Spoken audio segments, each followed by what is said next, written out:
Hello बच्चों, आज हम आपको सॉल्यूशन चैप्टर जो क्लास 12 फिजिकल केमिस्ट्री का एक चैप्टर है सॉल्यूशन बिलियन चैप्टर, उसका आज हम लोग शुरुआत कर रहे हैं। तो चलिए हम लोग शुरू करते हैं एकदम बेसिक से, और ये सॉल्यूशन क्या होता है। तो चलिए हम लोग सॉल्यूशन पढ़ेंगे आज, ये सॉल्यूशन क्या होता है। उसके बाद सॉल्यूशन में बहुत सारे चीज को आज पढ़ने वाले हैं कि सॉल्यूशन में बहुत सारी चीज कैलकुलेट किया जाता है, तो सारी चीजों को आज पढ़ेंगे हम। तो सबसे पहले हम आपको बता दें कि सॉल्यूशन का परिभाषा की अगर बात करें, डिफिनेशन की बात करें, तो सॉल्यूशन का डिफिनेशन आप जानते भी होंगे, क्योंकि यह ऐसा टॉपिक है जो आप 9th क्लास में 11th क्लास में भी पढ़ा होगा। तो सॉल्यूशन का मतलब इतना तो जानते होंगे कि एक मिक्सचर होता है, और कैसा मिक्सचर होता है, तो होमोजेनियस मिक्सचर होता है। तो हम अगर बोले इसको डिफाइन करें कि व्हेन टू और more chemically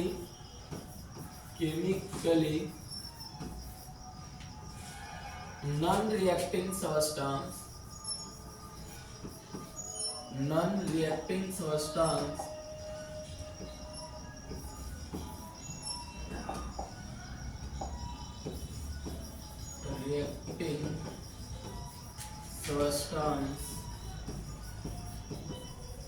non-reacting substance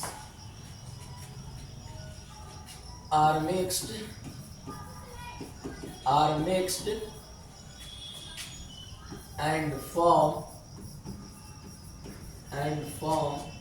homogeneous mixture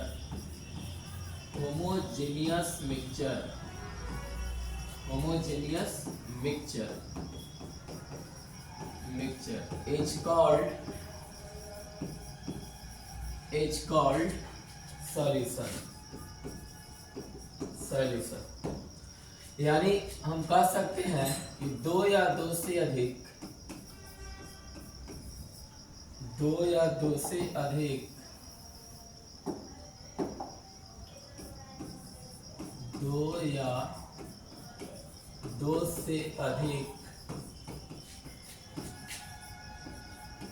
आपस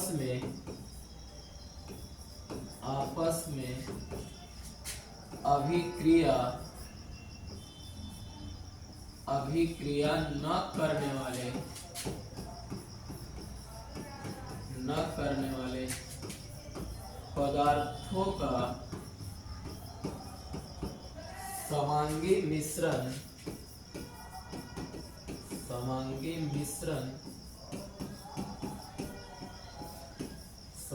मिश्रण को विलयन कहते हैं।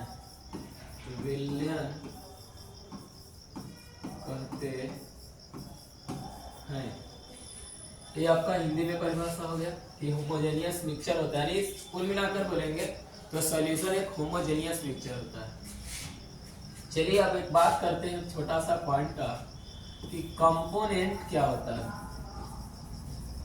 कंपोनेंट, जिसको हिंदी में घटक बोलते हैं, घटक क्या होता है।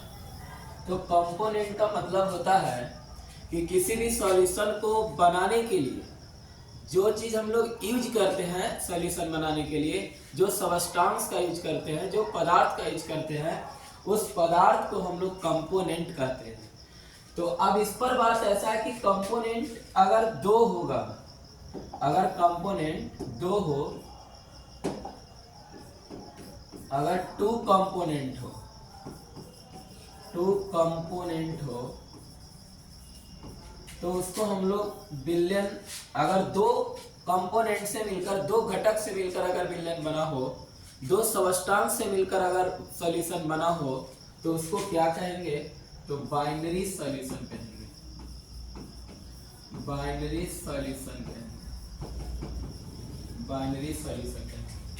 दूसरा कि अगर 3 घटक यानी 3 कंपोनेंट, अगर 3 घटक मिलकर विलयन बनाता है तो उसको टर्नरी सॉल्यूशन कहते हैं। और तीसरा कि अगर 4 कंपोनेंट यानी 4 घटक अगर बिलियन बनाता है मिलकर तो उसको क्वार्टिनरी सॉल्यूशन कहते हैं। अब इसको हिंदी में अगर हम बोले तो द्विआंगी विलयन, इसको हिंदी में त्रिआंगी विलयन, इसको चतुरांगी विलयन। चलिए, तो आप बिलियन से रिलेटेड परिभाषा जाने कि बिलियन एक होमोजेनियस मिक्सचर होता है और नॉन रिएक्टिंग सबस्टांस यूज होता है बिलियन बनाने में। बिलियन में बनाने में जो हम लोग सबस्टांस यूज करते हैं उसको कंपोनेंट कहते हैं। अगर 2 कंपोनेंट मिलेगा तो बाइनरी सॉल्यूशन, अगर 3 कंपोनेंट मिलेगा तो टर्नरी सॉल्यूशन और 4 कंपोनेंट मिलेगा तो क्वार्टिनरी सॉल्यूशन। जैसे एग्जांपल आपको बता दें कि मान लीजिए कि अगर चीनी और पानी को मिला दिए तो एक शरबत बनेगा, तो कितने कंपोनेंट से मिलकर बना? 2 कंपोनेंट। लेकिन मान लीजिए कि चीनी, पानी प्लस नमक, सॉल्ट को भी मिला दिए तो कितने कंपोनेंट यूज हो गए? 3 सबस्टांस यूज किए थे, इसको टर्नियरी सॉल्यूशन कहेंगे। मान लीजिए चीनी प्लस पानी प्लस सॉल्ट अब प्लस ग्लूकोज, तो इस 4 चीज इसमें आप मिला दिए, तो 4 चीज को मिलाने से जो सॉल्यूशन बना, 4 चीज को मिलाने से जो सॉल्यूशन बना उसको हम क्या बोलेंगे? क्वार्टिनरी सॉल्यूशन कहेंगे। तो इतना आपको समझ में आया। अब हम लोग आगे बढ़ते हैं सॉल्यूशन से रिलेटेड अगले पॉइंट की अगर हम बात करें तो सबसे पहले हम लोग के पढ़ना है कि सॉल्यूशन को क्लासिफिकेशन करना है on the basis of solid and solvent, nature of solid and solvent. तो चलिए हम लोग शुरू करते हैं क्लासिफिकेशन की ओर। तो classification of solution on the basis, लेकिन इससे पहले आपको बता दें कि कंपोनेंट जो होता है वो 2 तरह के कंपोनेंट होते हैं। भले हम लोग यहाँ पर आपको हम बता दें कि 2 कंपोनेंट, 3 कंपोनेंट, 4 कंपोनेंट लिए हैं, लेकिन इसमें अगर कंपोनेंट के टाइप्स अगर देखें कि कितने तरह के टाइप्स हैं तो 2 ही तरह के टाइप्स हैं, एक सॉल्यूट है और दूसरा सॉल्वेंट है। यानी कुछ ऐसे इसमें सबस्टांस हैं, कुछ ऐसे कंपोनेंट हैं जो घुलने वाला है और कुछ ऐसे कंपोनेंट है जो घुलाने वाला है। यानी 2 ही तरह के कंपोनेंट्स भाग ले रहे हैं। भले इनकी संख्या 3, 4, 2, 5, 6, 7 कुछ भी हो सकता है, लेकिन इसमें अगर हम पूछे कि कंपोनेंट कितने तरह के हैं तो 2 तरह के हैं। उसको अगर हम बात करें कि टाइप्स ऑफ कंपोनेंट,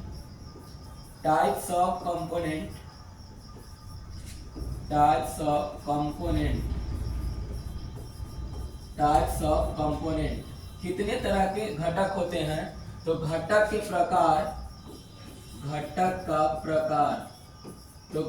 प्रकार 2 होते हैं। पहला घटक के प्रकार 2 होते हैं। घटक के प्रकार कितने होते हैं? 2 होते हैं। फर्स्ट की अगर बात करें तो सॉल्यूट, और सेकेंड की इसको हिंदी में बोलते हैं विलय, और सेकेंड की अगर बात करें तो सॉल्वेंट, जिसको विलायक कहते हैं, हिंदी में विलायक कहते हैं।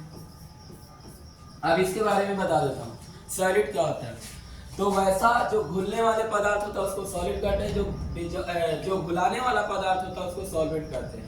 यानी यह पदार्थ डिजॉल्व हो जाता है। एक और बात है कि सॉल्यूशन में जनरली हम परिभाषा आपको डिफाइन कर रहे हैं कि सॉल्यूशन में अगर जिसकी मात्रा कम होगा तो उसको सॉल्यूट कहेंगे। यानी स्मॉलेस्ट अमाउंट ऑफ सबस्टांस होगा सॉल्यूशन में तो उसको सॉल्यूट कहेंगे, और लार्जेस्ट अमाउंट ऑफ सबस्टांस होगा सॉल्यूशन में तो उसको हम सॉल्वेंट कहेंगे। यानी बिलियन में जिसकी मात्रा कम होगा तो सॉल्यूट कहेंगे, और बिलियन में जिसकी मात्रा अगर ज्यादा होगा उसको सॉल्वेंट कहेंगे।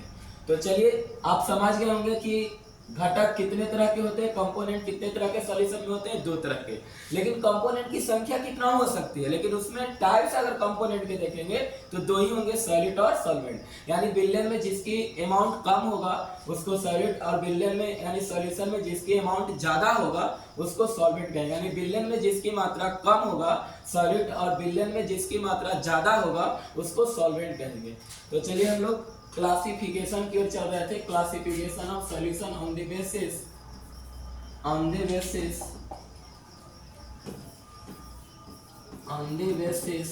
Of nature of solid and solvent. यानी अगर हम बात करें कि विलय या विलय और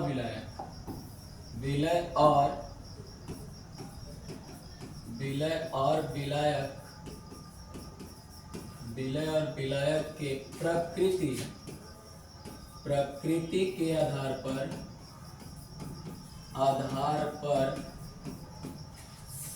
विलयन का वर्गीकरण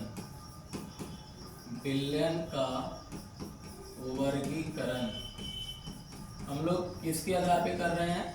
तो विलय और विलाय के प्रकृति के आधार पर हम लोग विलयन का वर्गीकरण करेंगे। तो चलिए शुरू करते हैं।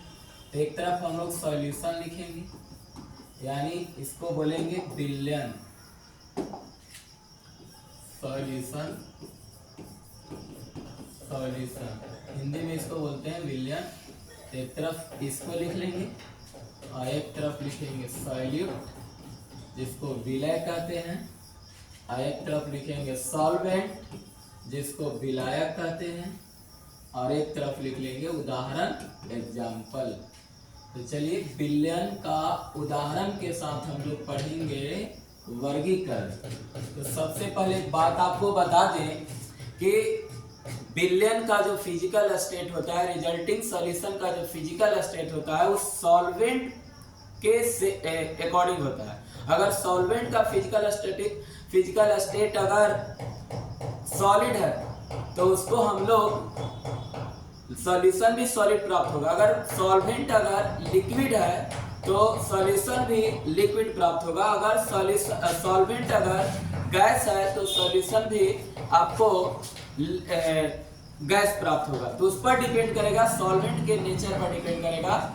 तो हम लोग कहेंगे कि विलयन जो रिजल्टिंग सॉल्यूशन हमको प्राप्त होगा, जो परिणामी विलयन जो प्राप्त होगा, उसकी जो अवस्था होगा, भौतिक अवस्था, वो विलायक के भौतिक अवस्था के समान होगा। यानी रिजल्टिंग सॉल्यूशन का फिजिकल स्टेट सॉल्वेंट के फिजिकल स्टेट के समान होता है। तो चलिए हम लोग पहला सॉल्यूशन पढ़ेंगे, सॉलिड सॉल्यूशन। उसमें इसमें 3 पॉइंट बनेगा, एक सॉलिड, सॉल्वेंट भी सॉलिड, यानी दोनों का नेचर ठोस होगा।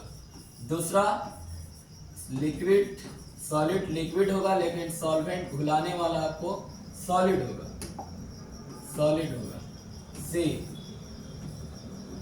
ये आपको गैस होगा, लेकिन ये आपको सॉलिड होगा। अभी हम बोले आपको कि सॉल्वेंट जिस स्टेट में होगा फिजिकल स्टेट में, सॉल्यूशन भी उसी स्टेट में प्राप्त होता है। तो बताइए आप, हम लोग सॉल्वेंट सॉलिड में लिए हैं तो सॉल्यूशन भी हमको तीनों सॉल्यूशन कैसा प्राप्त होगा? सॉलिड सॉल्यूशन प्राप्त होगा, क्योंकि सॉल्वेंट तीनों के तीनों सॉलिड है। इसका एग्जाम्पल सबसे बहुत इंपॉर्टेंट होता है। एग्जाम में अगर पूछेगा तो एग्जाम्पल ही पूछेगा। तो पहला अगर हम सॉल्यूशन की बात करें, तीनों सॉल्यूशन सॉलिड होगा, लेकिन सॉलिड सॉल्यूशन एक होगा, एक लिक्विड सॉलिड सॉल्यूशन होगा, एक गैस सॉलिड सॉल्यूशन होगा। और इन तीनों में विलायक जो होगा, सॉल्वेंट जो होगा, वो ठोस अवस्था होगा, सॉलिड स्टेट में होगा। तो चलिए इसका उदाहरण देना है कि वैसे सॉल्यूशन का उदाहरण दीजिए जिसमें सॉल्यूट और सॉल्वेंट दोनों के दोनों सॉलिड हो, और विलयन जो हमें प्राप्त होगा, सॉल्यूशन जो प्राप्त होगा, वो भी आपको सॉलिड प्राप्त होगा। तो बताइए एग्जाम्पल हम लेते हैं। तो बहुत सिंपल एग्जाम्पल है, आप जान रहे होंगे, एल्वाइस का मतलब मिश्र धातु। क्या बोलते हैं इसको हिंदी में? मिश्र धातु। जैसे कॉपर प्लस जिंक। एक ही एग्जाम्पल देंगे, एक एग्जाम्पल से आप समझ, जितना मिश्र धातु होगा, जितना एल्वाइस होगा, सब के सब आपको सॉलिड सॉल्यूशन होता है। जैसे कॉपर भी सॉलिड है, जिंक भी सॉलिड है। जैसे सोना का आभूषण Au प्लस Cu, ये भी आपका सॉलिड सॉल्यूशन है। लिक्विड सॉलिड की अगर बात करें तो जिसमें आपको लिक्विड डिजॉल्व होगा, किसके अंदर? सॉलिड के अंदर डिजॉल्व होगा, वैसा उदाहरण ढूंढना है। तो बहुत सिंपल है, इसका नाम सबको सुना होगा, अमलगम। अमलगम जैसे एग्जाम्पल अगर हम बोले कि Hg प्लस जिंक या सोडियम बोल सकते हैं, तो सोडियम सॉलिड है, Hg लिक्विड है, तो लिक्विड डिजॉल्व हो जाता है सोडियम के अंदर, अमलगम जो प्राप्त होगा वो सॉलिड प्राप्त होगा। गैस सॉलिड, इसमें याद रखना है आपको कि हाइड्रोजन गैस जो होता है वो आपको प्लैटिनम में एब्जॉर्प्शन हो जाता है, अधिशोषण हो जाता है, एब्जॉर्प्शन हो जाता है। तो गैस डिजॉल्व हो जाता है किसमें, प्लैटिनम के अंदर। तो आपको एक सॉल्यूशन समाप्त हुआ जो 3 तरह के था, solid solid, liquid solid, gas solid. अब आते हैं दूसरा, लिक्विड सॉल्यूशन। लिक्विड सॉल्यूशन में आप समझ गए होंगे कि जितना विलायक होगा सब के सब लिक्विड होगा, यानी तीनों स्टेट में तीनों बार आपका विलायक जो होगा, सॉल्वेंट जो होगा वो लिक्विड होगा। क्या होगा, लिक्विड होगा। तो इसमें तो चेंज कर लेंगे, सॉलिड, बी में लिक्विड और सी में गैस। तो चलिए सॉलिड लिक्विड यानी वैसा एग्जांपल देना जो सॉलिड लिक्विड में डिजॉल्व हो जाए। तो ऐसा एग्जांपल आप बहुत आसानी से जानते हैं, जैसे glucose, glucose plus water, water. Example liquid liquid का alcohol, alcohol plus water, alcohol plus water. Gas और लिक्विड, तो ऑक्सीजन गैस आप जानते हैं कि डिजॉल्व होता है वाटर के अंदर, यानी ऑक्सीजन गैस डिजॉल्व होता है वाटर के अंदर। तो जल में ऑक्सीजन गैस घुली रहती है, यानी बोल सकते हैं कि oxygen gas dissolve in water, oxygen gas dissolve in water. जगह कम इसलिए हम प्लस प्लस चिन्ह करके आपको समझा रहे हैं। तो 3 हम लोग पढ़ लिए और 3 ऊपर 6 पढ़ लिए। अब आते हैं 3 और आपके बीच है। 3 जो है वो कौन कौन है, तो ध्यान से सुन लीजिए। उसके बाद आपका क्लासिफिकेशन समाप्त हो गया। अगला हम पॉइंट जो लेंगे वो गैस सॉल्यूशन होगा। तीसरा गैसियस सॉल्यूशन, गैसियस सॉल्यूशन, गैसीय विलयन। इसमें आप जान रहे हैं सॉलिड भी होगा, लिक्विड भी होगा और सी जो होगा वो गैस भी होगा। तो एग्जांपल इसमें आप तीनों बताइए, गैसियस सॉल्यूशन के लिए सॉल्वेंट किस स्टेट में होगा, सॉल्वेंट गैस होगा, गैस होगा और गैस होगा। अब तीनों स्टेट में गैस गैस सॉल्वेंट है। एग्जांपल चलिए देखते हैं एग्जांपल तीनों का क्या क्या है। तो सॉलिड ऐसा एग्जांपल ढूंढना है कि सॉलिड गैस में डिजॉल्व होगा, जैसे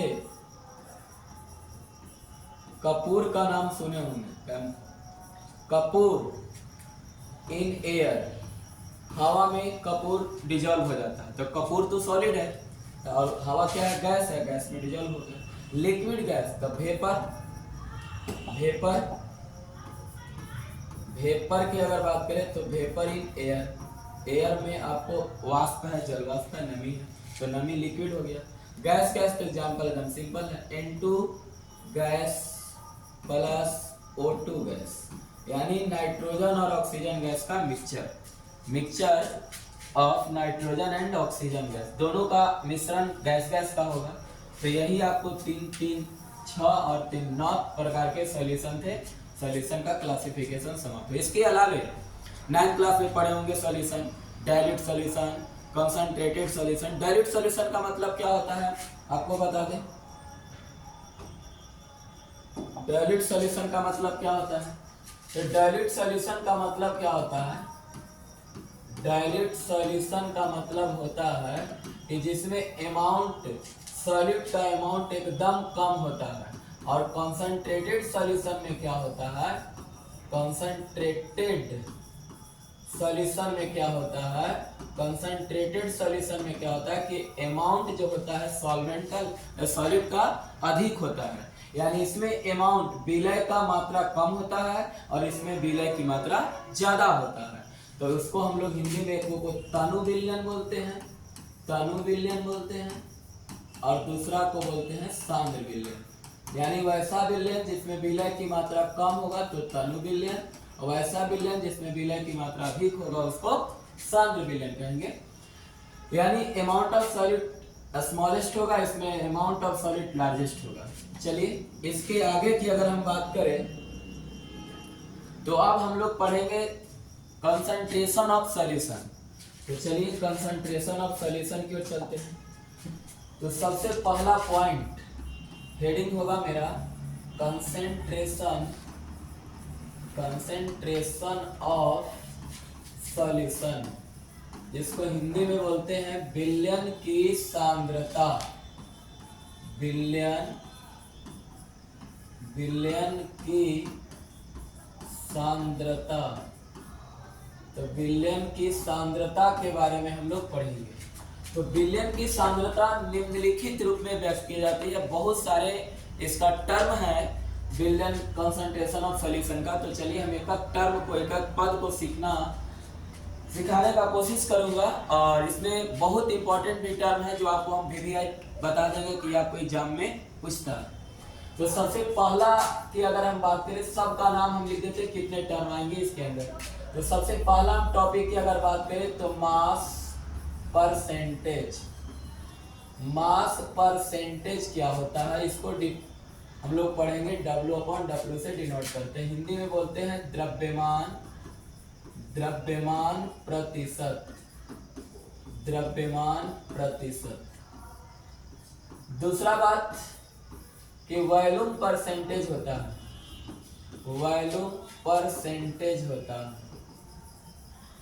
इसको V/V से डिनोट किया जाता है। हिंदी में बोलते हैं आयतन प्रतिशत के नाम से जानते हैं।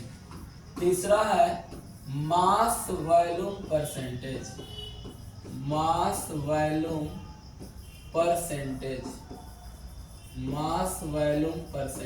W/V। हिंदी में बोलते हैं द्रव्यमान आयतन प्रतिशत। चौथा है पार्ट्स पर मिलियन। तो पार्ट्स पर मिलियन को संक्षेप में ppm बोलते हैं, यानी पार्ट्स प्रति मिलियन। पांचवा एक होता है पार्ट्स पर बिलियन, ppb, यानी हिंदी में बोलेंगे पार्ट्स प्रति बिलियन।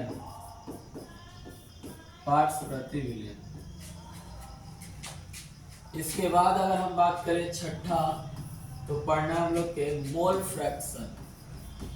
यहाँ एक टॉपिक VVI एग्जाम में भी पूछता है मोल फ्रैक्शन, जिसको x से डिनोट करते हैं। हिंदी में बोलते हैं मोल प्रभाज या अंश। उसके बाद सातवां है मोलालिटी। इसको स्मॉल m से डिनोट करते हैं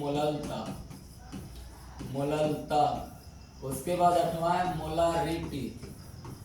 मोलारिटी। इसको कैपिटल M से डिनोट करते हैं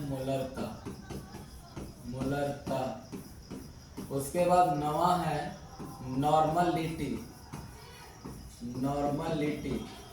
इसको कैपिटल N से डिनोट करते हैं सामान्यता। और 10वां है फॉर्मलिटी। इसको F से डिनोट करते हैं फॉर्मूलता। इसको F से डिनोट करते हैं। इतने कंसंट्रेशन ऑफ सॉल्यूशन के टर्म पढ़ना है। Mass percentage, volume percentage, mass volume percentage, parts per million, parts per billion, mole fraction, molarity, normality, formality. तो एक का करके सबके फार्मूला पढ़ेंगे हम लोग, और बहुत सिंपल तरीका से इसका फार्मूला डिराइव करेंगे हम लोग। तो चलिए शुरू करते हैं एक का करके। पहला क्या था, तो पहला आपका है फर्स्ट जो है वो मास परसेंटेज था। क्या था? Mass percentage. Mass percentage. तो मास परसेंटेज हम लोग शुरू करेंगे। तो चलिए इसको हम लोग डिनोट करते हैं, सूचित करते हैं W/W से। तो सबसे पहले हम आपको बता दें कि मास परसेंटेज बराबर फॉर्मूला क्या होता है। तो mass of solid upon mass of solution. लेकिन आप यहाँ सॉलिड के जगह कंपोनेंट भी यूज कर सकते हैं, क्योंकि कंपोनेंट तो होते हैं, सॉलिड और सॉल्वेंट दोनों का मास परसेंटेज निकाल सकते हैं। तो मास ऑफ द कंपोनेंट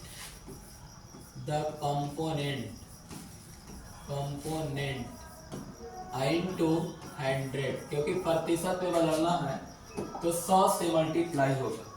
तो mass of solution, mass of the component, या सॉलिड और सॉल्वेंट दोनों चलेगा।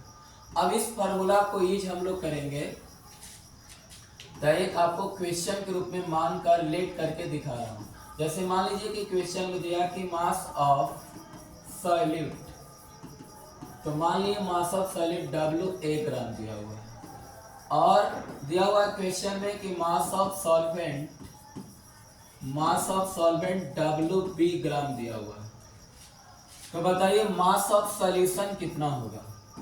तो मास ऑफ सॉल्यूशन की अगर हम बात करें तो हम लोग पढ़े हैं कि सॉल्यूशन जो होता है सॉलिड और सॉल्वेंट के एडिशन होता है। तो जोड़ देंगे तो WA प्लस WB हो जाएगा ग्राम। तो मास परसेंटेज बराबर फॉर्मूला लिखा हुआ है मास ऑफ द कंपोनेंट। मान लीजिए सॉलिड का निकालना है तो WA ऊपर हो जाएगा अपन मास ऑफ सॉल्यूशन। तो मास ऑफ सॉल्यूशन है WA प्लस WB इंटू 100। तो ये आपका आंसर आ जाएगा, यहाँ से कैलकुलेशन कर लेंगे।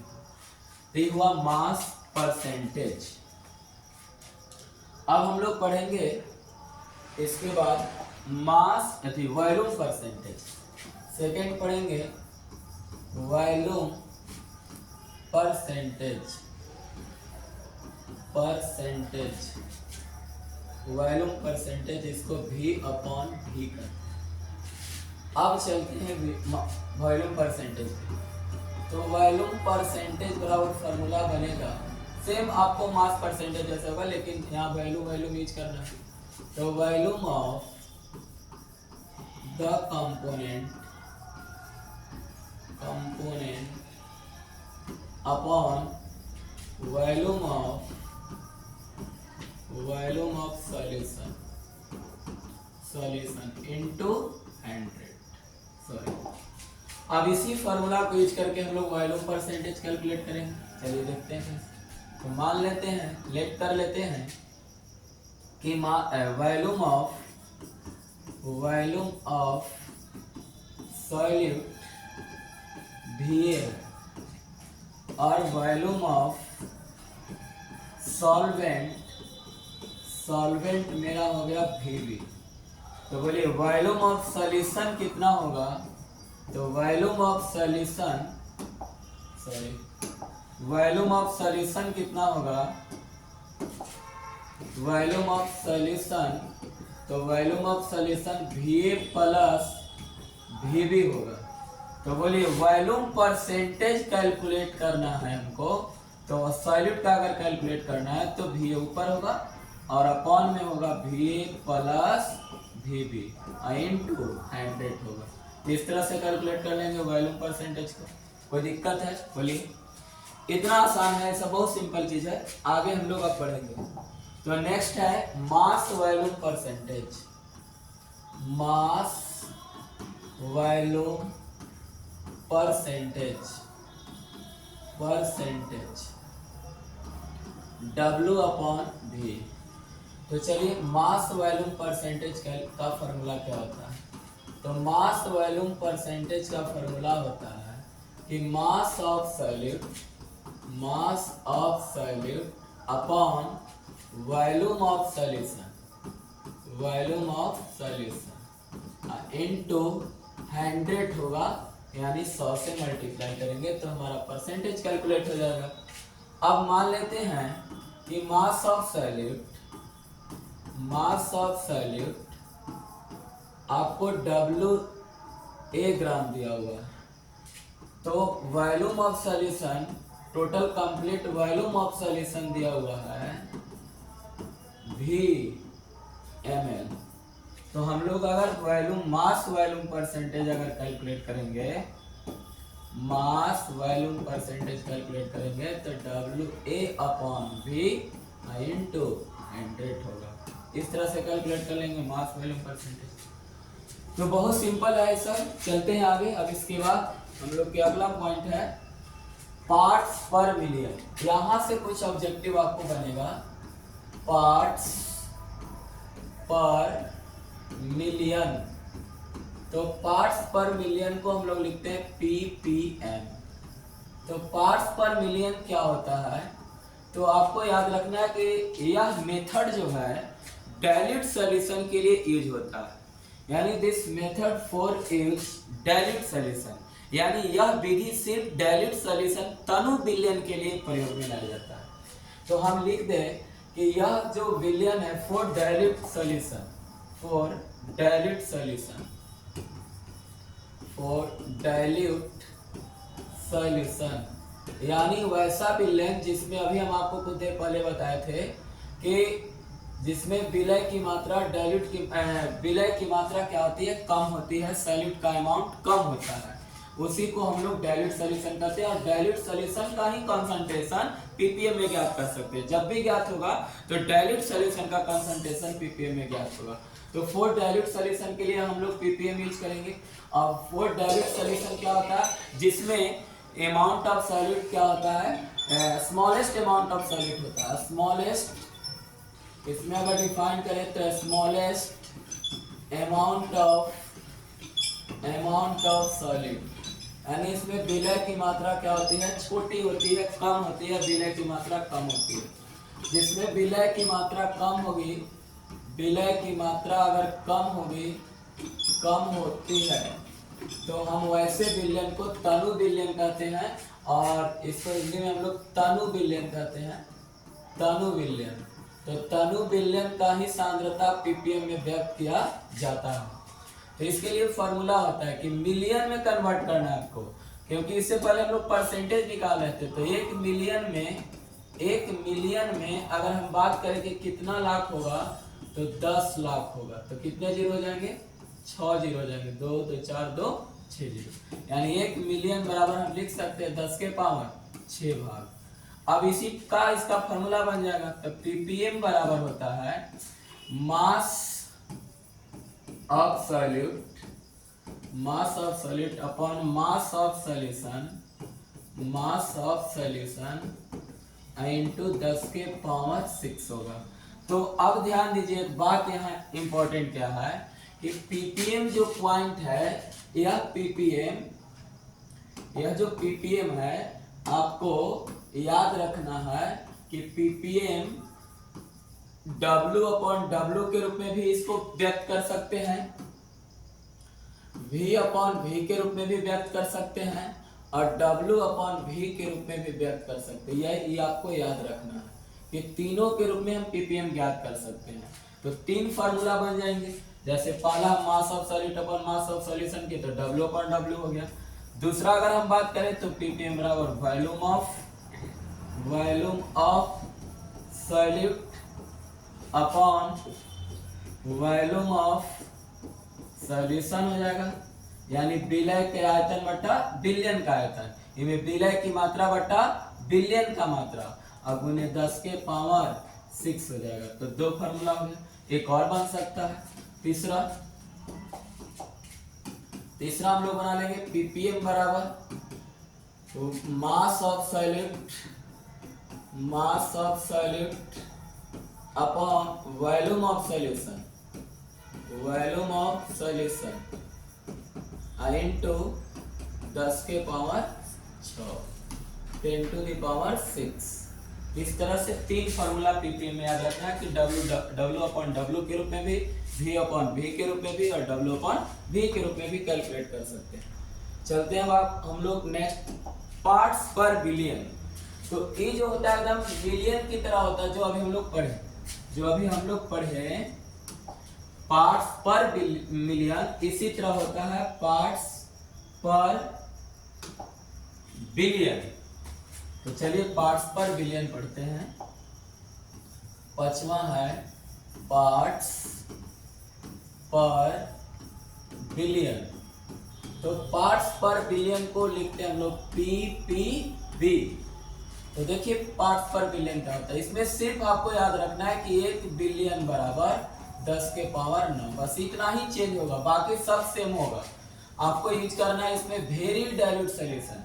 ये जो यूज होता है for very dilute solution, for very dilute solution, dilute solution यानी अत्यंत तनु विलयन, अत्यंत तनु विलयन यानी अति तनु विलयन बोल सकते हैं, अति तनु विलयन या बहुत तनु विलयन।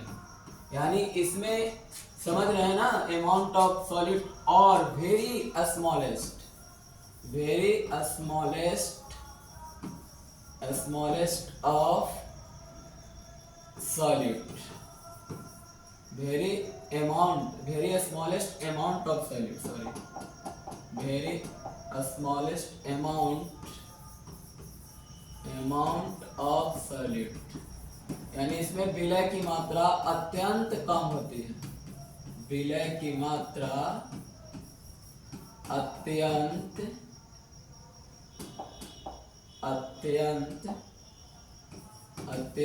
कम होती है, कम होती है। इसमें विलय की मात्रा अत्यंत कम होती है। तो फॉर्मूला इसका भी आप याद रखना भाई कि PPB भी होता है W/W के रूप में गुने 10 के पावर 9। तो बस ये भी तीनों रूप में चलेगा। तो PPB बराबर भी हो जाएगा PPB। अब टाइम वेस्ट करने से अच्छा आप जान ही रहे हैं V/V इस तरह से होते जाएगा सब। तो चलिए हम लोग आगे बढ़ेंगे। इसके बाद अगला है हम लोग के मोल फ्रैक्शन। छठा जो टॉपिक है वो है मोल फ्रैक्शन, मोल फ्रैक्शन। अब मोल फ्रैक्शन को हम लोग डिनोट करते हैं कैपिटल F। ये इंपॉर्टेंट टॉपिक है, याद रखना है। मोल प्रभाज, मोल प्रभाज या अंश। तो मोल प्रभाज या अंश क्या होता है तो सुनिएगा। मोल फ्रैक्शन निकालने के लिए आपको मोल कैलकुलेट करने आना चाहिए। अगर नंबर ऑफ मोल नहीं आता है तो मोल फ्रैक्शन आपको नहीं आएगा। तो थोड़ा सा हम नंबर ऑफ मोल बता देते हैं कि नंबर ऑफ मोल क्या होता है। तो नंबर ऑफ मोल कैलकुलेट करने के लिए दो चीज आपको याद होना चाहिए कि गिवन वेट अपॉन मोलिक्यूलर मास। यानी नंबर ऑफ मोल को n से डिनोट करते हैं, गिवन वेट को W से, मोलिक्यूलर मास को m से। यानी n बराबर फॉर्मूला होता है W अपॉन, यानी मोल की संख्या, मोल की संख्या अगर ज्ञात करना है तो दिया गया भार में आणविक द्रव्यमान से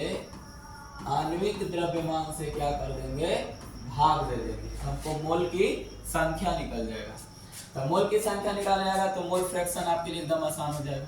तो चलिए मोल फ्रैक्शन होता क्या बता दें आपको। इसमें हम लोग पढ़े कि सॉल्यूशन में दो कंपोनेंट होता है, एक सॉलिड एक सॉल्वेंट। तो सॉलिड का मोल नंबर ऑफ मोल और सॉल्वेंट का नंबर ऑफ मोल और उसको जोड़ देंगे तो सॉल्यूशन का नंबर ऑफ मोल हो जाएगा। तो सॉलिड और सॉल्वेंट के number of mole upon total number of mole of solution, यानी विलय या विलायक के मोल की संख्या बट्टा में बिलियन के मोल की संख्या का जो रेशियो आएगा, अनुपात आएगा, उसी को बोलते हैं mole fraction of solid and solvent. विलय या विलायक का मोल प्रभाज कहलाता है। तो चलिए हम लोग फिर से एक बार बोल रहे हैं कि विलय या विलायक के मोल की संख्या और बिलियन में उपस्थित कुल मोल की संख्या के अनुपात को विलय या विलायक का मोल प्रभाज कहते हैं। यानी number of solid, the ratio of number of solid and number of solvent upon total number of solution. यानी नंबर ऑफ सॉलिड के निकालना हो या नंबर ऑफ सॉल्वेंट का मोल निकालना हो, तो दोनों का निकल सकता है मोल फ्रैक्शन। बाकी आपको पता होना चाहिए कि दोनों के नंबर ऑफ मोल आना चाहिए। तो चलिए हम फार्मूला बना लेते हैं, फार्मूला से आसान लगेगा। तो सबसे पहले हम लोग फार्मूला ही बना लेते हैं। चलिए शुरू करते हैं फार्मूला। फर्स्ट फार्मूला बनेगा हम लोग का कि मोल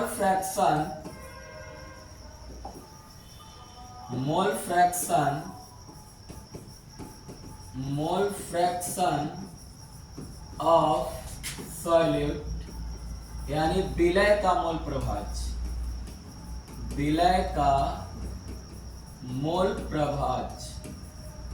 तो विलय का मोल प्रभाज्य अगर हमको निकालना हो तो देखिए क्या करेंगे। विलय के मोल प्रभाज्य निकालना हो तो हम लोग लिखेंगे कि number of mole of solute upon number of mole of solution, यानी जिसका मोल फ्रैक्शन निकालना होगा ओकर विलय के मोल की संख्या ऊपर, तो विलय के निकालना है तो विलय के मोल की संख्या अपॉन बिलियन की मोल की संख्या, बिलियन के मोल की संख्या यानी जिसका मोल प्रभाज्य निकालना होगा ओकर मोल की संख्या ऊपर और टोटल बिलियन के मोल की संख्या नीचे कर देंगे।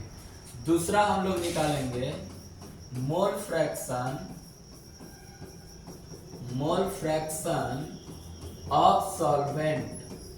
ऑफ सॉल्वेंट यानी विलायक का मोल प्रभाज्य, यानी number of mole of solute upon number of mole of solution, यानी जिसका निकालना, सॉरी यहाँ सॉलिड लिख दिए, सॉल्वेंट होगा ना क्योंकि सॉल्वेंट का निकालना है। तो number of mole of solvent होगा, सॉल्वेंट विलायक, यानी विलायक के मोल की संख्या बट्टा विलयन के मोल की संख्या। अब समझ जाएंगे सॉल्वेंट मतलब विलायक, विलायक के मोल की संख्या बट्टा विलयन के मोल की संख्या। तो इस तरह से हम लोग मोल फ्रैक्शन निकालते हैं। अब इस पूरी फार्मूला को हम लोग एक मानकर क्वेश्चन के रूप में सोल्व करेंगे और इसी फार्मूला पे बैठाएंगे। तो सबसे पहले आपको बता दें कि मोल फ्रैक्शन जो होता है, विलय का मोल फ्रैक्शन को हम लोग याद रखेंगे x a से डिनोट करते हैं और विलायक के मोल फ्रैक्शन को याद रखेंगे कि x b से सूचित करते हैं। तो चलिए आगे हम लोग इसको सोल्व करेंगे। तो लेट कर लेते हैं, माना कि मास ऑफ सॉल्यूट यानी विलय की मात्रा मानिए कि WA ग्राम है। मास ऑफ अब बताइए हमको मोल निकालने के लिए मोलिक्यूलर मास को भी जरूरत पड़ता है, तो मास तो दे देगा, तो मोलिक्यूलर मास आपको निकालना होगा फार्मूला से। तो हम लिख देते हैं, यहाँ फार्मूला तो कोई है नहीं अभी, तो molecular mass of solute Ma मान लेते हैं। उसके बाद बताइए नंबर ऑफ मोल निकालेंगे हम लोग। तो number of mole of solute यानी विलय के मोल की संख्या कितना होगा, तो मान लिए कि Na होगा। Na जो होगा वो कैसे निकलेगा, तो W/Ma से निकलेगा। उसी तरह से हमको अगर गिवन दिया हो कि मान लिए कि मास ऑफ सॉल्वेंट WB ग्राम दिया हुआ है, तो बोलिए इसका भी सॉल्वेंट जो भी होगा उसका फार्मूला से हम लोग निकाल लेंगे मोलिक्यूलर मास। तो मोलिक्यूलर मास ऑफ सॉल्वेंट मान लिए निकालें तो आ गया MB ग्राम, तो नंबर ऑफ मोल इसका भी निकल जाएगा। तो नंबर ऑफ मोल निकालेंगे कि number of mole of solvent, तो इसको मान ली कि निकाले तो NB आ गया। तो NB कैसे आया होगा, तो WB/MB से आया होगा।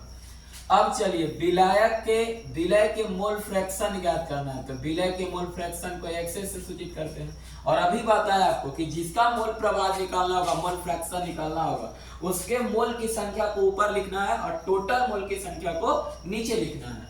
तो पहले टोटल मोल की संख्या निकाल लेते हैं। तो टोटल का मतलब number of number of solution, number of mole of solution, number of mole of solution, mole of solution. तो बोलिए बिलियन के अगर मोल की संख्या निकालना होगा तो हमको विलय के मोल की संख्या और विलायक के मोल की संख्या को ऐड कर देंगे, यानी Na प्लस Mb हो जाएगा, यानी लिख सकते हैं WA अपॉन Ma और प्लस WB अपॉन Mb लिख सकते हैं, कोई दिक्कत?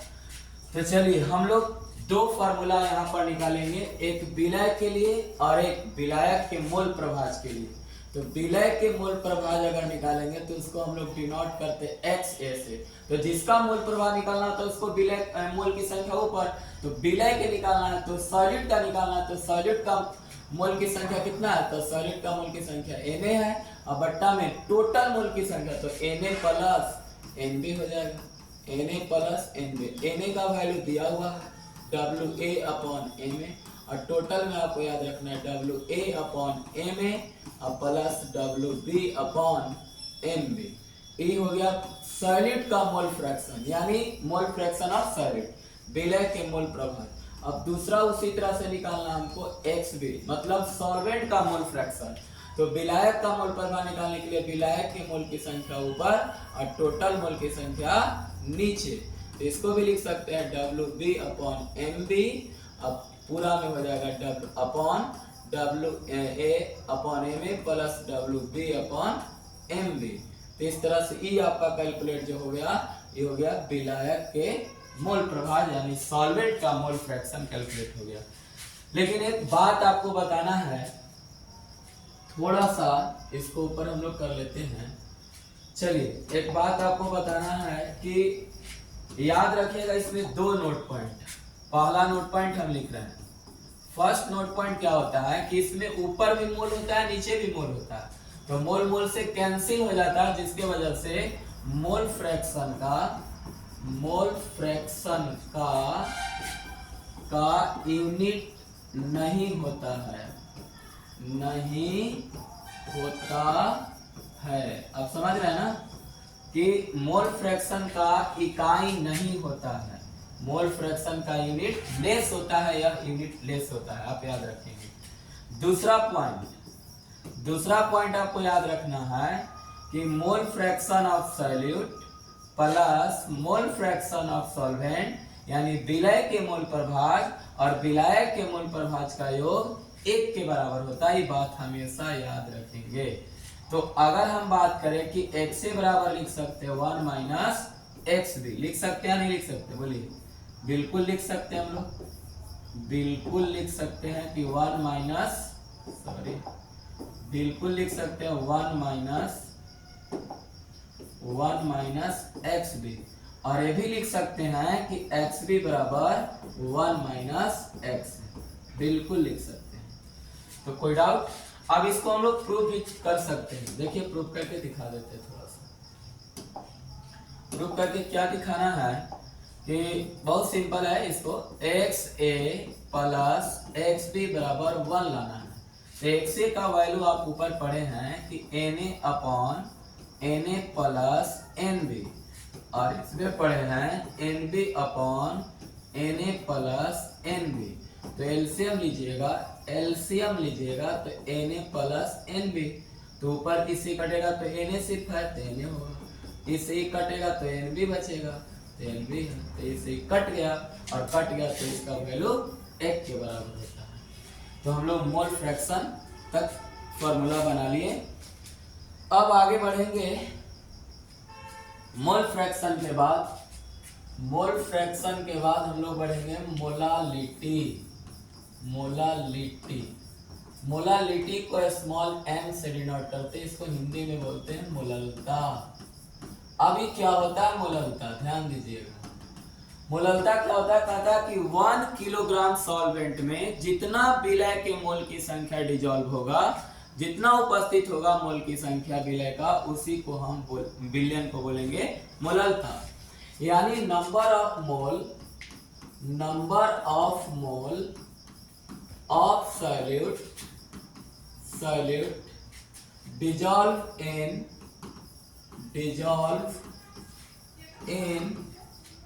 1 kilogram solvent, 1 kilogram solvent is known as molality. Molality या बोल सकते हैं ऐसे भी कि number of mole of solid present in 1 kilogram solvent is known as molality. यानी प्रेजेंट भी आप यहाँ यूज कर सकते हैं। Present in 1 kilogram solvent is known as molality. यानी अगर हिंदी में इसको बोले तो बोल सकते हैं कि 1 किलोग्राम विलायक में उपस्थित 1 किलोग्राम विलायक में उपस्थित विलय के मोल की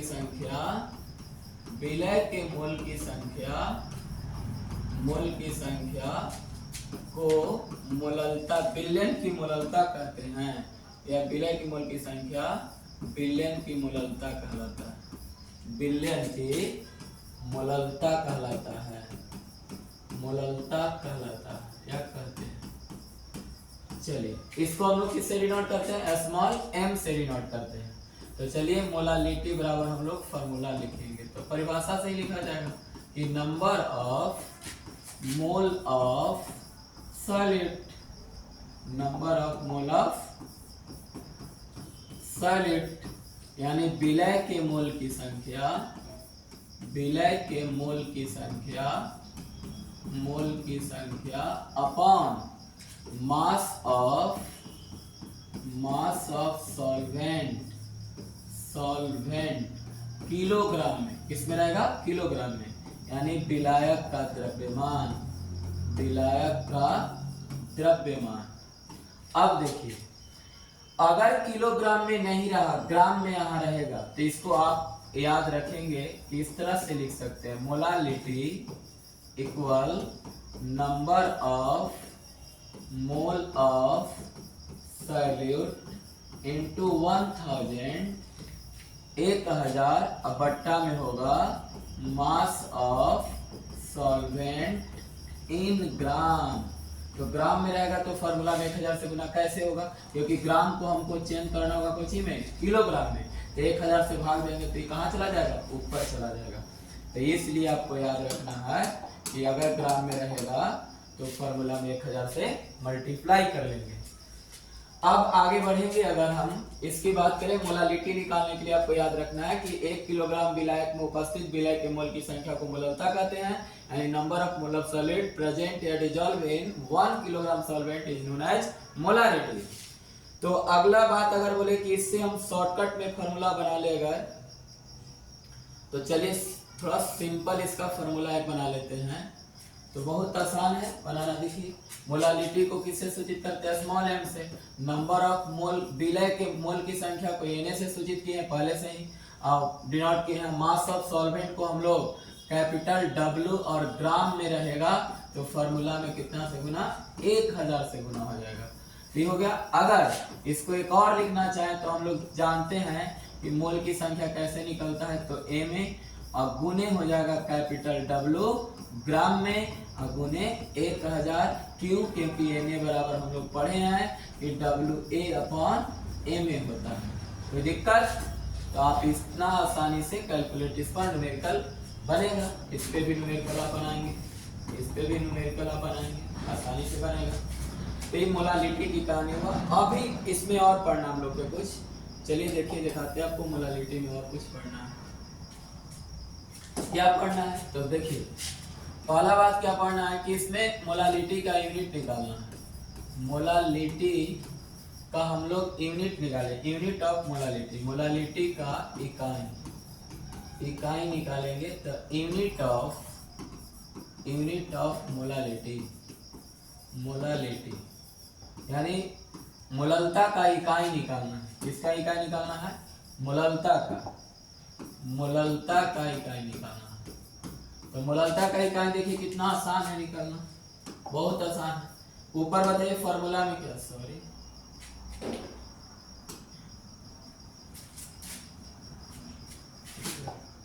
मोललता का इकाई निकालना देखिए कितना आसान है, आप आसानी से निकाल सकते हैं। ऊपर मोल है तो मोल रहेगा, और नीचे वेट है किलोग्राम में, तो द्रव्यमान का मात्रा किलोग्राम होता है, मास का या वेट का मात्रा किलोग्राम में होता है, तो मोल प्रति किलोग्राम हम लिख सकते हैं मोल पर केजी, या इसी को आप लिख सकते हैं मोल किलोग्राम इनवर्स। इस तरह से मोलालिटी का लिख दिया। एक और बात याद रखना कि मोलालिटी जो है वो टेम्परेचर पर डिपेंड नहीं करता है, टेम्परेचर पर निर्भर नहीं करता है, डिपेंडेंट नहीं करता है। याद रखना यही बात। क्यों नहीं निर्भर करता है? क्योंकि यह आयतन से संबंधित नहीं होता है, वॉल्यूम से रिलेटेड नहीं होता है, आयतन से संबंधित नहीं होता है, इसलिए मोलालिटी जो होता है टेम्परेचर पर डिपेंड नहीं करता है, निर्भर नहीं करता है। चलिए अब कुछ और ऑब्जेक्टिव पॉइंट है, थोड़ा सा सुन लेंगे। अब क्या ऑब्जेक्टिव पॉइंट है? तो पहला ऑब्जेक्टिव पॉइंट है कि अगर मोलालिटी किसी सॉल्यूशन का एक आता है या ये m लिखा होता है, तो आप चलिए तो मोलालिटी अगर एक या m लिखा हो तो उसको हम लोग मोलल सॉल्यूशन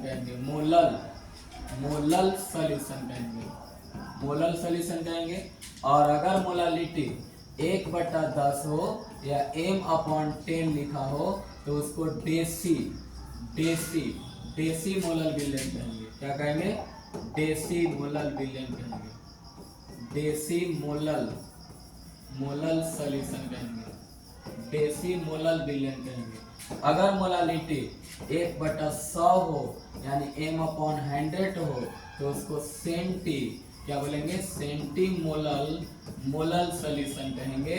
आप याद रखेंगे, सेंटीमोलल विलयन कहेंगे। और वीडियो भी आप करीब 1 घंटा हो गया हम लोग का, तो अब इसमें जो भी बचा है अगले वीडियो में हम पूरा इसको कंप्लीट खत्म कर देंगे।